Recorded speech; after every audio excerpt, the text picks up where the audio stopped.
President Trump is calling on Federal Reserve Governor Lisa Cook to resign. That is because his administration has accused her of possible mortgage fraud. The director of the U.S. Federal Housing Finance Agency has claimed Cook designated 2 homes as her primary resident. He sent a letter to Attorney General Pam Bondi asking her to investigate. Kitty Richards joins me now. She's a former high-ranking Treasury official. Kitty, it's great to have you here. Thanks so much.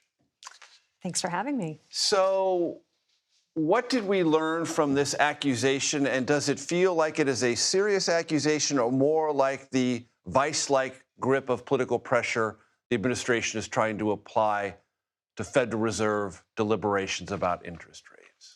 This feels like a continuation of Trump's general attacks on civil servants and others within the government who are not just unendingly loyal to him. It is really troubling. This has gone far beyond just criticizing the Fed or, even overstepping and trying to make monetary policy himself. He's really trying to make these Fed governors afraid, and I find that really concerning.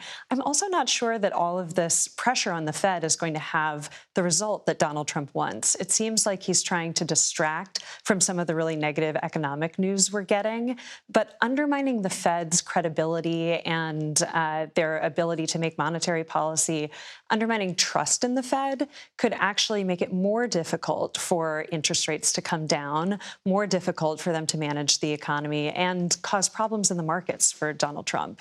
Put simply, the Federal Reserve Chair Jay Powell, the Federal Reserve governors wanting to maintain for now and in the future the Fed's independence will not want to look as if it is bowing to overt political pressure, wherever it comes from. I think that's absolutely right. And it's also the case that a lot of the way that the Fed manages the macroeconomy runs through both the operations that they do in the market, but also the trust that the markets have. So there's a lot of talk about inflation expectations, for example. If the markets start to feel that the Fed does not have control and is making decisions that aren't guided by data, the market's going to start to be more concerned that the Fed won't be able to keep inflation in check, and that can have a self-reinforcing effect. And the Federal Reserve's minutes were released from its most recent deliberations, and there's still concern about inflation and tariffs. And, to be clear, inflation is ticking up again and remains significantly above the Fed's 2% target.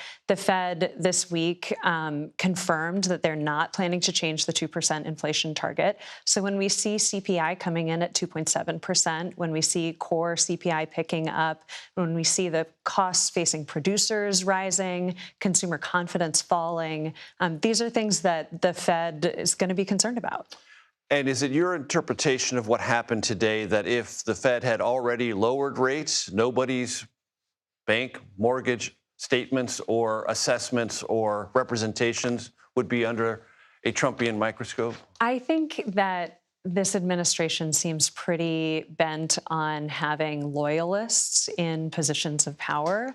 We're seeing that at the Bureau of Labor Statistics, where a single bad jobs report led to the ouster of career civil servants and appointees who are nonpartisan and expert in the field, and now an attempt to replace the head of the Bureau of Labor Statistics with someone who has been roundly criticized as unqualified, unable to do the job, and extremely partisan.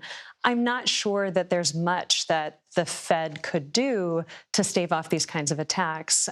However, it is clear that Donald Trump wants interest rates down. Kitty Richards, been a pleasure to have you at the Conversation Corner. Thanks so much. Thank you.